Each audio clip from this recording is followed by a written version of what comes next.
is Isabel Wynn, and I go to the University of Alabama, and I'm going into my sophomore year. I am currently an elementary and special education major, so 2 majors, and I also have 2 minors in the liberal arts and research methodology. This is through the Blunt Scholars Program, as well as the Chief Scholars Program in the Honors College. Now you might be wondering, what is a girl doing with all of this, and why is she doing so much? Well, after my undergrad, I plan to pursue a master's in English as a second language with the College of Education, as well as another master's if I'm so fortunate to be administration.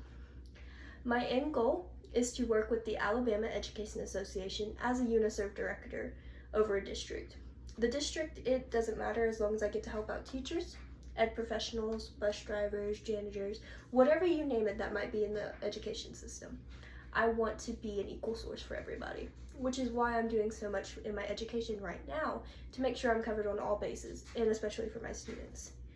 Now, you might be wondering, what does all of that have to do with what I'm giving a speech about? Well, we're going to be talking about English language learners in the state of Alabama. And you might be wondering what an English language learner is. This is someone when English is not their first language and they're coming here and learning English as their second language. So an English language learner. Thought I might explain that. So in the state of Alabama currently, the ELL population is growing rapidly, and the enrollment of students with it is growing, as I said, rapidly. However, Alabama is lacking the proper resources, teacher prep, and curriculum for these students to grow properly. Imagine being a student and you walk in and it's your first day and you don't understand anything. It's hard, you struggle academically. However, Alabama is working towards the progress, as said. ELL needs to be tailored for our students. So let's start at the beginning.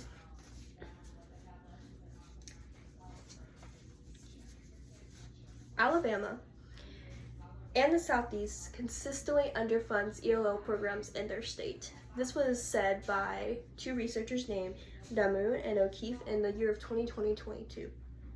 This means a lack of basic materials for ELL students such as bilingual resources, language assessments, and tutoring services are not given to them.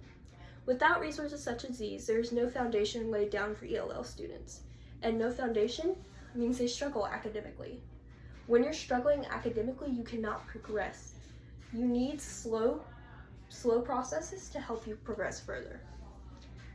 The second issue in Alabama is that the state's EL framework, which is the English Language Learners Framework, done in 2021, stresses evidence-based professional development.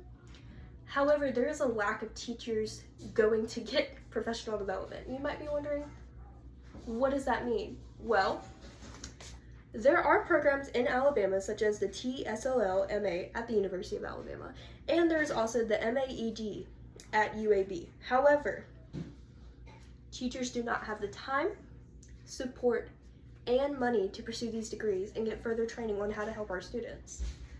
So if the school is not backing you up to further your education for your students, how are you supposed to be the best teacher you can be? I understand that there are resources available online, via books and everything, but if you're not currently up to date with the best resources for your students, you're not going to be able to give them the best care. And without training, teachers cannot accurately support the students, as said. My third point, as you might be wondering, is the Alabama English Learner Association standards done in 2020-21 promote literacy, which is great. Literacy is what's needed to further progress. You can read your resources, you can read paperwork, you can read. Reading is all done within everything. However, it lacks to fully integrate strategies for ELL students because it's a one-size-fits-all. When you have one standard for all of your students, it's hard to help those who do not fit within those standards. You're putting a stereotype of learning onto all students when that stereotype is not for everybody. Lessons are shaped for all. All needs to be everybody under the umbrella. That umbrella needs to cover multiple bases, and it's that simple. However, Alabama is implementing the EL guidebook done in 2024, and this guidebook offers resources. However, the implementation varies via district. Despite Alabama implementing this guidebook in certain places, it's not implementing it in everywhere, and that's a problem. So ELL needs curriculum tailored to their needs, not a universal fit. And you might be wondering, why am I so passionate about this? Why am I so on it? Well, I was once on the other side of the boat. I was an ELL student in the state of Mississippi at the bright age of 5 years old. My mother has many kids of different races. We're all biracial. I am white and Vietnamese. My older sister is white Cambodian, and so on. Doing that, she tried to teach us our native languages. I knew Vietnamese, Khmer, Spanish, and English. 4 languages once upon a time. However, I feel like ELL stripped me of my languages because now I only know English and bits of Spanish. And you might be wondering, well, how is that? It's because our programs are not being shaped to help students learn more, but to learn a standard. And a standard shouldn't be what we're trying to learn. It should be a constant turning, revolving door of learning more, processing more. So we should be shaping our programs to help them learn a language, but not lose a language, if that makes sense.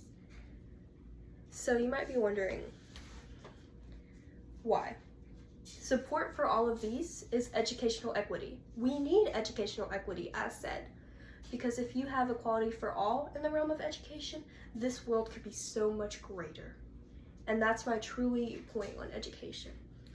Every child deserves a chance to succeed, no matter what language they speak. Thank you. I know it was very passionate, and I hope you all enjoyed my speech.